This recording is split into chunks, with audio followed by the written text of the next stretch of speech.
میں نے اکثر دیکھا ہے کہ لوگ ایک دوسرے سے آگے نکلنے کی کوشش میں لگے رہتے۔ اس کے پاس یہ چیز ہے تو میرے پاس کیوں نہیں ہے، اس نے ایسے کپڑے پہنے تو میرے پاس ایسے کپڑے کیوں نہیں ہیں۔ کسی تقریب میں جانا ہے تو ہر دفعہ نیا لباس، تاکہ لوگ دیکھ کر یہ نہ کہیں کہ اس نے تو پہلے بھی یہ پہنے تھے۔ ایک دوسرے سے حسد رکھنا، یہ سب عام ہو گیا ہے، مگر کوئی اس چیز میں دوسرے سے آگے نکلنے کی کوشش نہیں کرتا کہ اس کا اللہ سے کیسا تعلق ہے۔ اپنے اور اللہ سے تعلق کو مضبوط بنانے کے لیے کوئی جتن نہیں کرتا۔ دنیاوی چیز کی تو سب نقل کرتے ہیں، مگر اگر دوسرے انسان اللہ تعالیٰ کے قریب ہے تو ہم کیوں نہیں؟ وہ اللہ کے لیے نماز پڑھ رہا ہے تو ہم کیوں نہیں؟ آج کل لوگوں کو دنیا کا لالچ ہے۔ اگر یہی لالچ نیکیاں کمانے کا ہوتا تو دنیا میں برائی کے لیے جگہ کم پڑ جاتی۔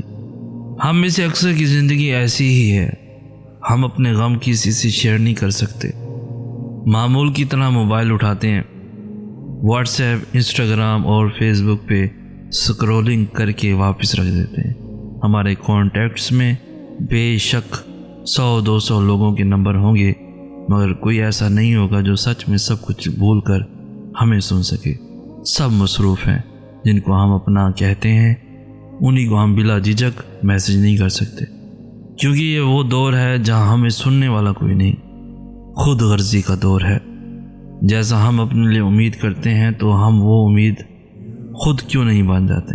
اس لیے اپنے آس پاس لوگوں کو اگنور مت کیا کرو، سن لیا کرو توجہ سے، بغیر روکے، بغیر ٹوکے اور بنا جتائے۔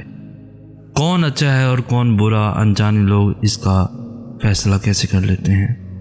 جن باتوں کا علم صرف اللہ کو ہے، یہ لوگ کیسے ان باتوں کو جاننے کا حق رکھتے ہیں؟ کسی بھی شخص کی حقیقت تم کبھی بھی نہیں جان سکتے۔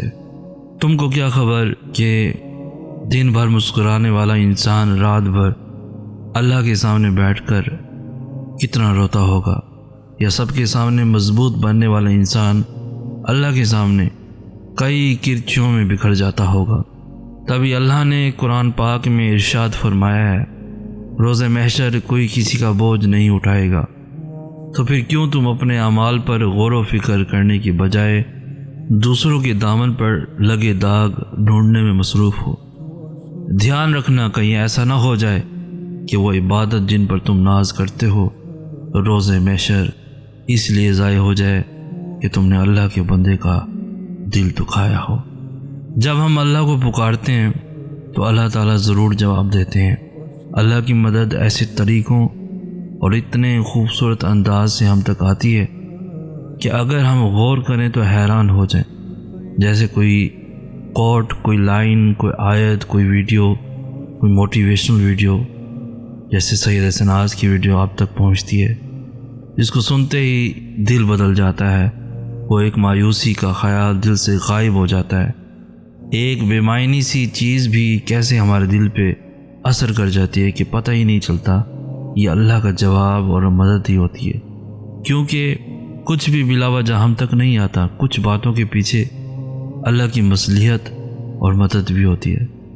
سورہ بقرہ کی آیت نمبر 45 میں اللہ تعالیٰ فرماتا ہے، اور صبر اور نماز سے مدد حاصل کرو۔ تو دیکھو، جب کوئی ایسی آزمائش آ جائے کہ کوئی راستہ نظر نہ آ رہا ہو، آپ کو حق پر ہوتے ہوئے بھی مشکلات کا سامنا کرنا پڑے، تو ایسے میں اپنا اللہ پر یقین اور پختہ کر لینا، فوراً اٹھنا، وضو کرنا، خشوع کے ساتھ نماز ادا کرنا اور اللہ سے مدد مانگنا کہ اللہ آپ تو جانتے ہیں میں سب کچھ چھوڑ کر صرف آپ کے لیے یہاں تک آیا ہوں، اب مجھے ثابت قدم رکھنا، مجھے اپنے نفس کے حوالے نہ کرنا، مجھے شیطان کے وسوسوں سے بچا لینا، میں ماضی کے گناہ میں پھر پڑنا نہیں چاہتا، پھر دیکھنا اللہ کیسے تمہاری مدد کرتا ہے، کیونکہ یہ تو صرف تمہارے یقین کی آزمائش تھی، تم تو خوش نصیب ہو کہ اس نے تمہیں ہدایت دی اور اپنے راستے کے لیے چنا۔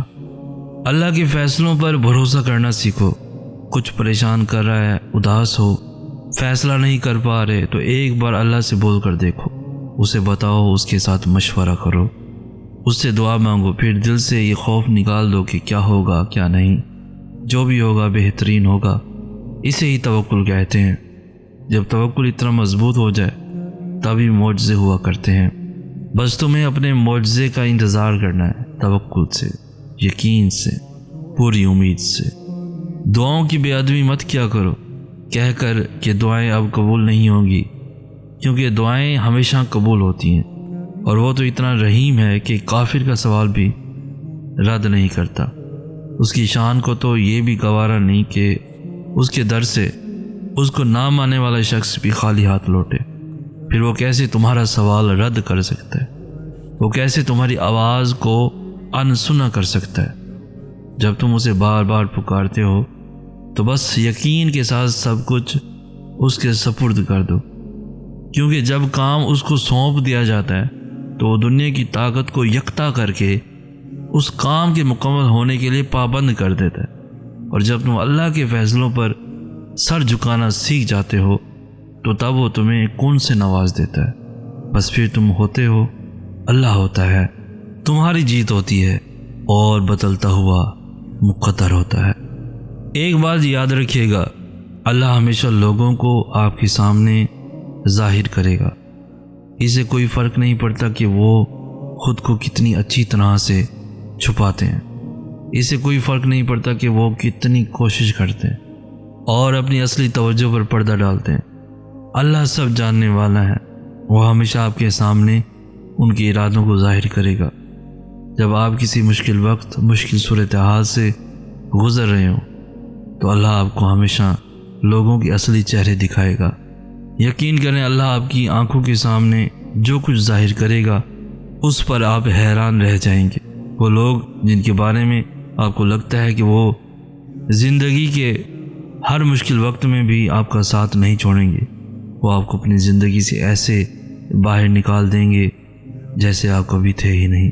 وہ لوگ جنہیں آپ کی مدد کرنی چاہیے تھی، جنہیں آپ کا ساتھ دینا چاہیے تھا، جو بہت دعوے کرتے تھے، جھوٹی باتیں کرتے تھے، اللہ ان کے اصلی رنگ آپ کے سامنے لے کر آئے گا۔ کبھی بھی یہ نہ بھولیں کہ آپ کے ساتھ کون تھا اور کون نہیں تھا۔ اللہ نے آپ کو ایک وجہ کے لیے ہی ان کے اصل رنگ دکھائے۔ یہ بھی اللہ کی بہت بڑی نعمت ہے جو اللہ جھوٹے اور برے لوگوں کو آپ کی زندگی سے نکالتا ہے، اور ایک دن آپ اللہ کا شکر ادا کریں گے۔ ہمیں اللہ سے دعا کرنی چاہیے کہ اللہ ہمیں ایسے لوگوں سے دور رکھے جو ہمارا برا چاہتے ہیں اور جو ہمارے لیے بہتر نہیں ہے۔ حاصل زندگی حسرت کے سوا کچھ بھی نہیں، یہ کیا نہیں، وہ ہوا نہیں، یہ ملا نہیں، وہ رہا نہیں۔